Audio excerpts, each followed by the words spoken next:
Welcome back to Board Game Breakdown. I am Christopher Solomon here with a new how to play video. And this time we are going to look at the worker placement game Fromage. So real quick, if you're looking for just a general overview video, then please click this link here. You can go look at our burst video. It'll be like 3 or 4 minutes and just kind of give you the overview of how this game works. But if you want a full how to play, please stay here and check this video out. So Fromage is going to be a worker placement game, but it's a little different from a lot of the other things out there on the market in that once you play a worker, you don't immediately at the end of your turn pick the worker up. The board is actually going to turn 90 degrees, and then depending on the orientation of the workers placed down, you'll pick them up at that point. So some workers stay on the board for 1 rotation, some 2, and some 3. So you've got some interesting decisions to make there. It's all about making cheeses, and you've got these cool little wooden cheese tokens. You've got some workers that specialize in different cheese types there. You have orders you can fill out, kind of like viticulture with the wine orders. And the other cool thing is that all 4 of these quadrants are sort of like little mini games. They each have their own objective and different ways to score, so that brings some pretty cool variety to the game as you're playing. So for this video, we'll do a quick setup. It's all in one chapter as far as the setup goes for the player board and the main board. Then we'll jump into how a turn works and the full gameplay. I'll explain each of these quadrants. And then if you want to hang out for the very end, we'll quickly look at how the solo mode works. It's not terribly different than the multiplayer, so we'll just kind of go over that real quick. But before we move on, please make sure to visit the website at boardgamebreakdown.com. You can get the link down here. Also, we're on Mastodon, so the handle's there. You can find us on Instagram. Please hit subscribe on the YouTube video channel so you get updates as we put out these new videos. And leave comments wherever you can find us. Let us know how we're doing, what you'd like to see. And without further ado, let's jump right into the cheese making game Fromage. All right, so we're going to jump into the setup for Fromage here. And it's a pretty short setup, so we'll just knock out the main board and the player boards all at one time. We don't need to split that up. So the first thing you'll notice is you have these 4 quadrants here.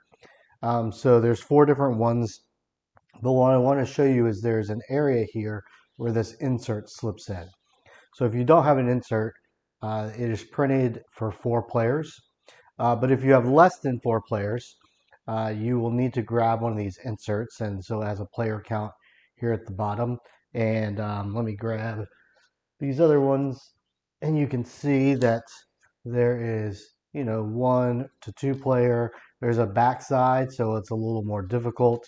But you get a collection of these inserts. There's another 4-player one in case the one printed on here is too difficult, because I believe the one printed is the most difficult version. But depending on whatever player count you're using, you're going to grab these. And if you're a new player, it's recommended that you use the Roman numeral 1. If you want, you can use all Roman numeral 2. You can flip and flop and put 1s in some and 2s in the other. But basically, you're going to get these. Obviously, you need the insert that matches the quadrant since they have different artwork on them. And you're going to just slide that in like so. So I'm setting this up for a 3-player game. But as I normally do, I'll give you little hints here and there on how to do it for a different multiplayer if you need to. Also, at the very end, you can go to the chapter on solo play, and I'll do just a quick discussion on that. So you're basically going to slide the inserts in, and once you're done, you're going to lock these 4 into a circle, and you can just do it randomly. And they have these little pieces here where one of them, it locks in like so. So like this one goes on top of that one, but the next one goes on top there. And then your last one will have to go on top on one side and underneath the other side. So it's kind of good way that the board makes sure not to come apart as you're playing. So basically, you just get it like that. So pretty easy. You're going to want to sit players facing one of the quadrants. So depending on how your table is set up. So what I'm going to do is kind of push this up here, and we'll set one player up over here, one player here, one player down here. So again, you can just do that randomly any order you want to. You're going to then take your resource tile here, and either side is fine. And you're just going to randomly select and place it down like so. We'll get into these resources more once we get in the game, but you're just going to throw them out there like that. As far as the board itself goes, that's it. That's as easy as it gets, right? So each player needs their own board, and there's going to be 4, and they differ in what these middle livestock pins and what these structures kind of do. They're very similar, but they give out different rewards. So you can just like randomly give these out to people. So again, we'll just stick one over here, one right here, and we'll put one down here. And I'll use this one to show you close up how things work when we actually get to start the game. Each player needs a color, a player color. So there is 4 colors. So I've already kind of grabbed out and separated them. So when you grab a player color, you're going to have 15 of these wooden cheese tokens in that color. And then what you want to grab is your 3 workers, which are going to be like this. They've got different faces on them depending on the color, but you'll see these 2 little pegs under there. And you're going to grab one of each type of cheese base. So there's blue, there's soft cheese, there's hard cheese. And so you just want to plop your workers, push them right into there. So you should have 3 workers of your color, one with each type of cheese base, and that's just going to go next to your board. So the orange person will be down here. We've got the blue. You'll see the blue workers, and that person will be over there. And then there's these kind of cream colored. And then there's also black if you have a 4th player, but we won't set that up. So the players get all of those things. There are resources, and they come in these nice trays. There's 2 trays here. I'm only going to use one, but that way you can split them up and put them on opposite sides of the table so everyone can reach. But you're going to have fruit. You're going to have livestock. You're going to have structures. And then you're also going to have order cards that look like this. So you can shuffle up the order cards, split them up in half if you're using both, holders here.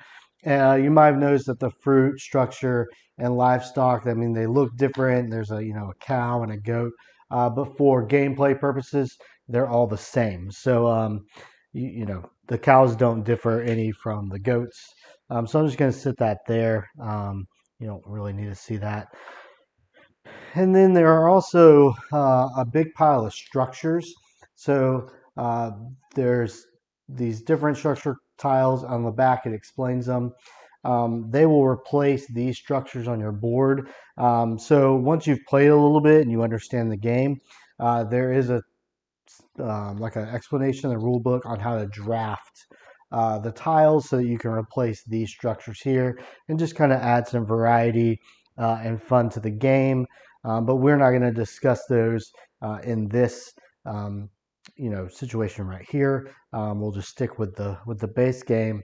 And then the last thing as far as resources is concerned is everybody is going to start with some resources, and what you're going to do is look here for a little handy guide. And all the boards are the same, but if you think of this being the 4 quadrants of the board down there, it's basically saying I'm going to start with one of the resources across from me and 2 of the resources to the left of me.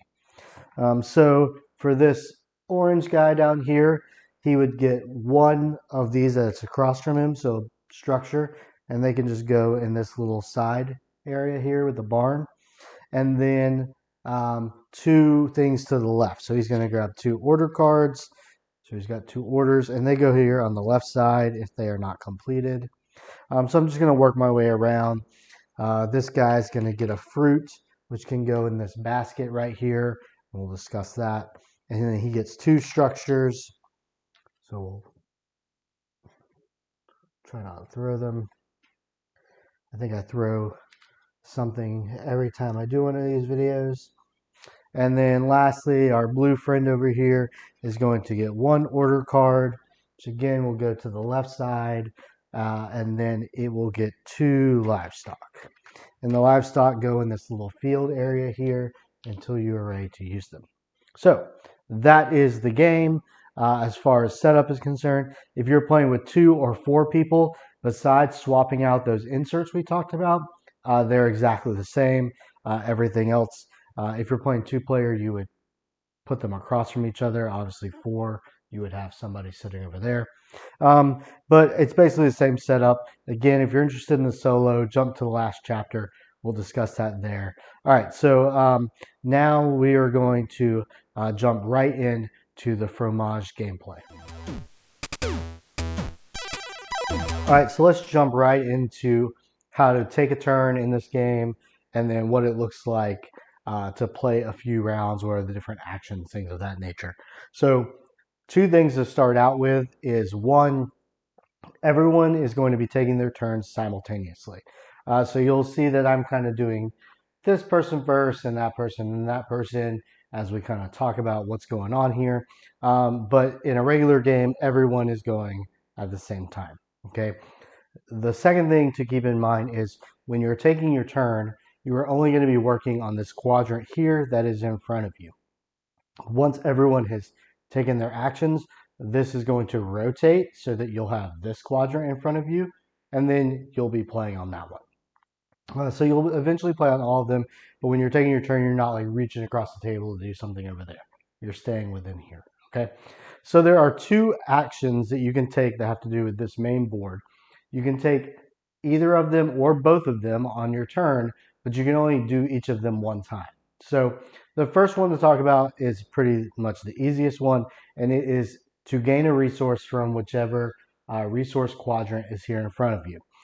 So if I wanted a livestock token, then I could take any one of my 3 workers, and it does not matter which color I use for the resources. Now, it might matter as far as future turns go, but you'll understand that shortly. But I'm going to take any one of my workers, and I'm going to place them up here, and you'll see a 1, 2, and a 3. So if I want 1 livestock, 2 livestock, or 3 livestock, I place them there. So let's just pretend I want 2 livestock, and then I would immediately grab my 2 cows or whatever they may be and stick them here.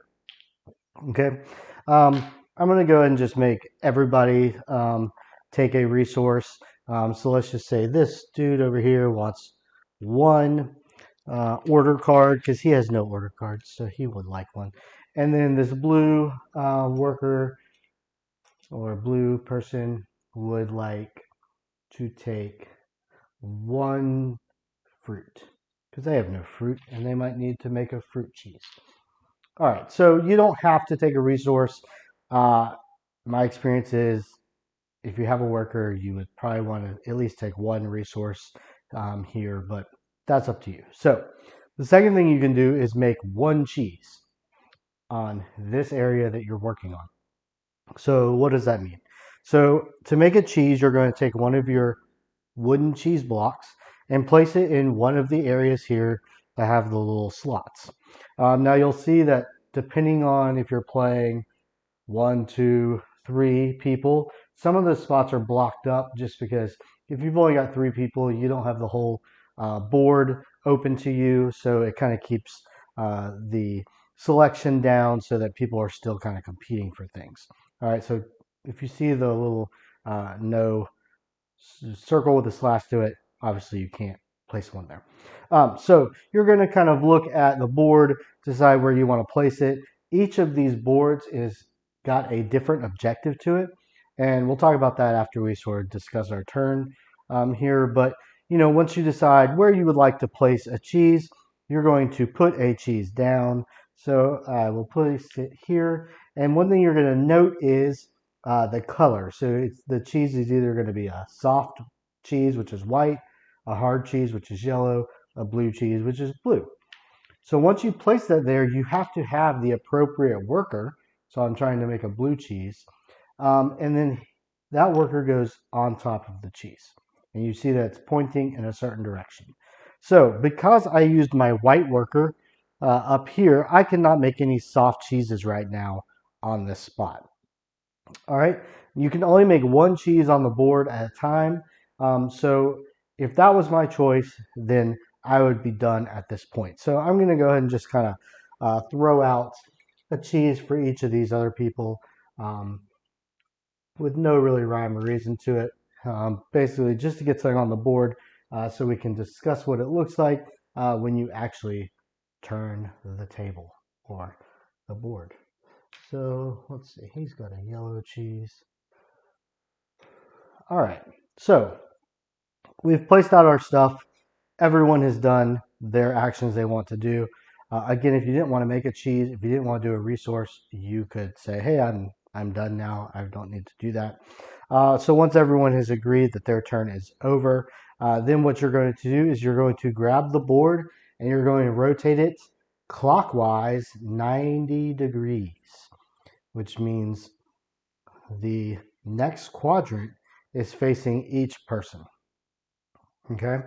At that point, you will want to look at the board and you are going to look out for your workers, and whichever worker that you have, or you might have multiple, that's pointed back at you, basically you can see its face. And I will do a kind of overlay here of a camera angle as if you were looking at the board. So while I talk about this, it might make more sense to you because this view is a little difficult. But those are the workers that you're going to take back. All right, so for my my orange workers, I have none facing me. This one is facing that way, and this one's facing that way. So I get none of them back. I still have this one that I have not used, but the ones I put out on the table, I'm not getting back. If I were this person over here, this and this worker are facing that way, and so I would get to grab this one back and this one back. So now he is back up to having all three workers. If I am on the blue side, both blues are facing, so I would get those back as well. So what does it mean to get them back? How do you even know if you're going to get them back or not? So it really comes down to the age of the cheese. So much like there are three colors, a soft, a hard, and a blue, there are three ages. And those can be seen probably best right here is there's a bronze, a silver, and a gold. You'll see these shelves. There's a bronze, a silver, and a gold. But on every venue, there's some depiction of that. So over here, you have like a bronze plate, a silver plate, and a gold plate. You have tents over there. That are the three colors. And over here, you have these, like, I don't even know, cheese wheels, barrels. I don't know. But they're all three colors. So what you'll notice is all the bronze are going to cause your workers to face to the right. All the silver are going to have your workers face that way. And all the gold are going to have your workers face that way. And what does that mean? It means the bronze, which are the least amount of points in all the scenarios, you rotate it one time, you're going to get those workers back. For silver, you'd have to rotate it twice. And for gold, you'd have to rotate it 3 times. So basically, you're going to be making decisions on, do I want to make a bronze, a 1 month aged cheese so that I get my worker back on the next rotation? Or is it worth it to me to get a gold or a silver cheese and have to wait a little longer for my workers? So in my scenario, if I was playing as this person down here, I'm betting that I can do what I want to do with one worker left, and it was worth it to me to make a silver cheese. And you'll also see if you're getting 2 cows, it takes longer. If you're getting 3 cows, it takes 3 turns. So where these other individuals just jumped and got 1 fruit or 1 order card. So at this point, once you've retrieved your workers, everyone again starts. They can put a worker out on a resource. They can make 1 cheese. Once everyone agrees, you rotate it again. All the workers pointed towards you, you grab, anyone else stays. The cheese always stays, and then at the end of the game, you'll basically use the different scoring mechanics on each venue, is what they're called, to see what's going on as far as points go with the cheeses. So that's the game. So let's take a quick minute to talk about the actual player board down here. And I'm going to grab up my little sideboard over here and we'll use it as kind of an explanation here. But this is going to be a way to generate some different actions. So you heard the 3 resources, structures, or 4 actually, structures, livestock, fruit, and then order cards sit over here. So we'll just work top down. So a structure looks like this, these little silos sometimes. Some of them look like farmhouses. But as you collect them, you can put them out on these little wooden areas here. If you fill up one of these spots, so let's pretend that eventually I got 3 structures. Once that's filled up, then this becomes active. So once per turn, because there's a little warning dot here, when gaining fruit, I gain another fruit. So you might, this one would allow you to place a worker here, and you would automatically get it back the next turn and get a livestock. So instead of having to use this up here, you could use a worker right here. So they're going to give you different abilities. The starting structures are all the same, except the rewards are different, but the mechanics of them are the same. But if you watch the setup, you'll know that there are structure tiles you can draft and place over these, so you can get more in depth with that as it goes. All right, so let's look at the livestock. And the livestock look like this: goats, sheep, cows, things that you would notice on a farm. So as you collect livestock, you're going to see that these 4 stables have a requirement here: 2, 3, 4, or 5. And when you would like to activate one of those, you'd move the required amount of cows, so maybe 3. And now in whatever venue I'm playing in, I could place a cheese. It would be a hard cheese and a silver spot. So for the venue I'm at right now, it might be right here. I could place a cheese and not have to use a worker. So I get to do basically additional cheese and not have to spend a worker because maybe my, hard cheese person's already out there somewhere. Now, what happens with this is these cows are all used up and this stable can never be triggered again. So once you use all the stables, you're done, but I've never really experienced that in a game. But this is just an extra way to kind of generate some more cheeses. This one down here lets you generate any type of any age. So keep those in mind as you are gaining your livestock. And then you also have fruit that you keep in this little basket over here. And so on the board, and I'll try to do a close-up of this. Actually, I can show you right here. Sometimes you'll see a cheese with this emblem or this emblem on it. And if you can see right here, there's a white cheese, but it has a jam jar. Basically, you've got to spend a fruit to make that cheese. So not only do you have to have the right worker, you have to spend a fruit. So if it had the jam jar, like the one I just mentioned, when you make that cheese, you take a fruit and you put it over there. If you have one that has a little half strawberry, you put it there. At the end of the game, you're going to multiply these together and get those points. So you'll need fruit if you're trying to make those fruited cheeses. And then lastly, you have your order cards. So I'll pick these up.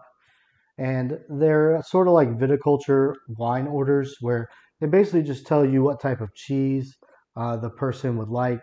So this guy wants a soft 2-month cheese. I drew one here that wants a hard 1-month cheese. So when you pick up these cards, they're going to go to the left of your board. As soon as you make that type of cheese that the card requires, you immediately take it, flip it over, and put it on the right side. And then you'll score points for these cards at the end of the game based on this little thing right here. It's not retroactive, so like if I had a soft 2-month cheese that I made 3 turns ago and I drew this card, I don't get to turn this in. I only get to turn it in if I make the cheese after I've drawn the card. All right, so let's look at each of these different quadrants and how they're going to play because they are slightly different. And I'm going to start here with this Villis, whatever you want to pronounce that as. Sorry to all the French people that are watching this that I just butchered your language. But real quick, one thing I did not notice in the setup is that I forgot to put out these 6 customer tokens. So there's 3 dark brown ones that have 3 people on them.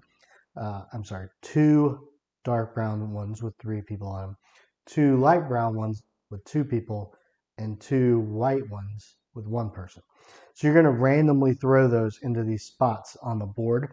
And then basically you are vying for majority area control, right? So for, to win this one down here, you would want the majority of your cheeses to be touching this pink region at the end of the game. So you can see that some spots touch multiple regions. So you would get, if you have this spot, you're getting credit for this region, and this region. So at the end of the game, you'll kind of say who's got the most in this area, they get this, so on and so forth. And then you score it based off of the little chart down here. If anyone ties, then that shows you right here that each person only gets 2 points. All right, so let's turn this to the right. And this is the bistro. And the main thing here is you want to get pairs of tables, such as this. And let's say I got another pair over here for the blue, and then he also got this one. So at the end of the game, you would check this scoring table over here, and you'd say, hey, how many pairs did I serve? So I've got 1 pair, 2 pair, so I'm going to use this row. And then all of your bronze plates are worth 2 points, so that's 2. Your silver plates are worth 4, so 4, 8, so I'm up to 10 now. And then your yellow plates are 6, so 6, 12, so 22 points I would score in this. Now, if you don't serve any pairs like that, then your bronze plates are going to get you 0, and your silver is going to get you 2, so 2, 4. So you really want to get pairs here, and that's going to get you the most points instead of being separate. If we look at the festival, here you're going to try to get the largest continuous row or shape of cheeses. So if you did something like this, and these are free spaces, by the way. So if I ended like this, I would say, well, I have 1, 2, 3, 4, 5, 6 adjacent cheeses because of the free ones. And so 6 cheeses gets me 12 points. They cannot be diagonal. Those don't count. They have to be up, down, left, right. So this is a really good one to like block people. Now, if you had a separate little area, say like this, then I would still score the 12 points here, and then this would be its own group of 2, actually 3 because this free spot, and I would say, well, that gets me 4. So you can have separate groups of them. You just want them adjacent and together. And then the last one is the fromagerie. Sure. Again, my French is not stellar. And here is a little bit different from this one in that you actually want your cheeses spread out. So over here, it's going to ask you how many shelves, different shelves do you have cheeses on. So maybe I'm like 1, 2, 3. If I had another one here, that does not count as 4 because it's solely the shelf. So 1 shelf, 2 shelf, 3 shelf, and I would get 5 points. Though if you have a cheese, for each cheese you have on one of these that has a victory point sign, you would get those added points. These signs over here are ways to get additional resources or trade resources, and you'll do that as soon as you place the cheese down. So that's all 4 of the venues. So that should take you care of that. Hopefully you've learned a lot from the video, and now you're ready to go out there and make your own cheeses with Fromage. If you're interested in a quick explanation of the solo game, then stay tuned for the next chapter. It'll just be a few minutes of exactly how that works. If not, then I just want to thank you for watching the video.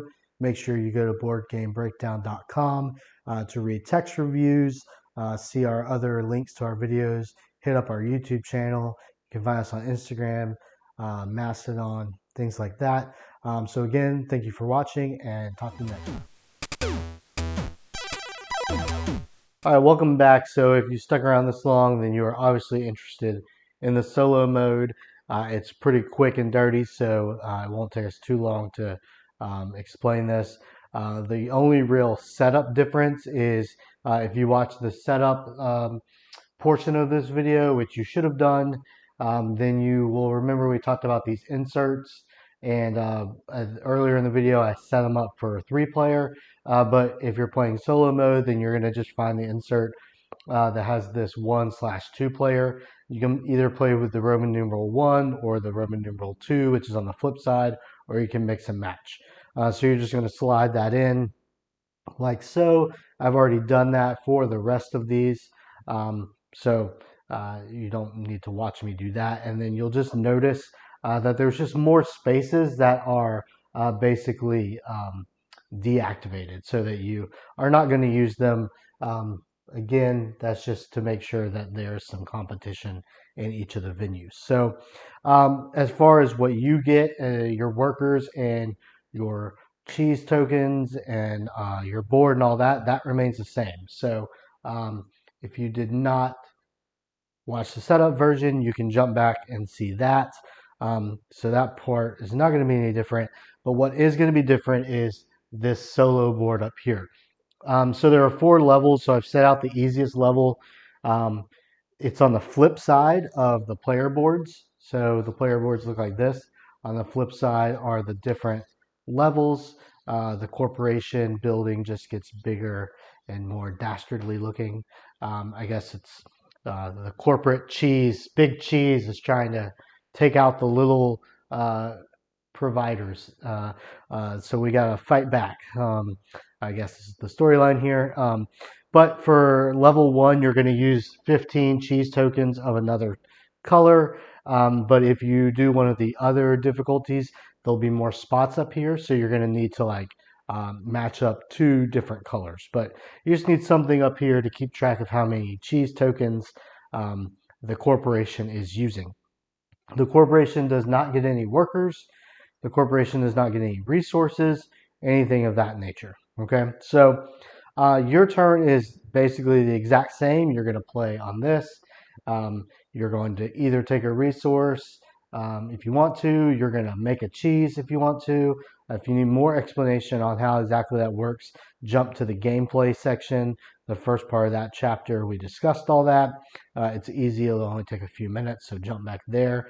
But once you take your turn, actually, I'm sorry, at the start of each turn, the corporation is going to go first. So before you take your turn, because remember, typically it's simultaneously, you're going to just grab an order card from your stack of order cards that have not been drawn. You're going to flip it over. And we're going to look at this card, and we're going to concentrate on this up here. So the corporation wants to create a blue cheese aged 2 months. So you're going to first check down here in the quadrant that you are currently working on, and you're going to try to find a blue cheese that's 2 months, which is the silver.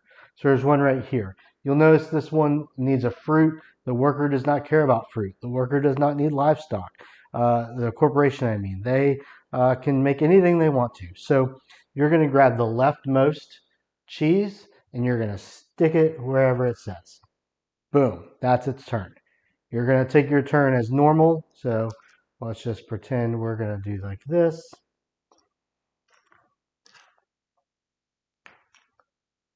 And then we rotate it 90 degrees. All right, back to the corporation. We're going to grab another order. We're going to look at it. It's Brie, one of the few cheeses I can pronounce. Soft cheese, age 1 month.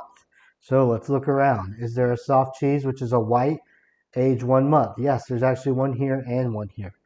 In that case, you get to choose which one the corporation takes. Now, I do think this is kind of the part of the solo game, one of the parts I don't really care for because, I mean, this would obviously benefit him more because this is more points, so I'm going to choose that one. I don't really love the fact that I can choose for it.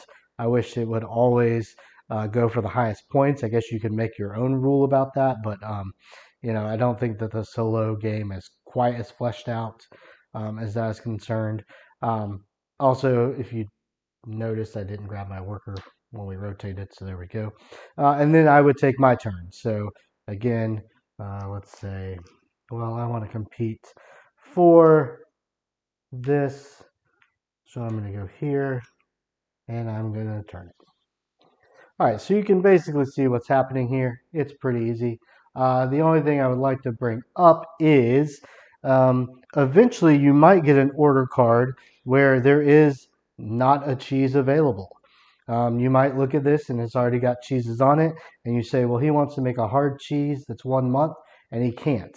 In that case, you're going to take this and you're going to put it in this pile right here, and the opponent, the corporation, is going to score 3 points for every card it cannot place. So you're going to go until someone's out of cheeses, either the opponent or you.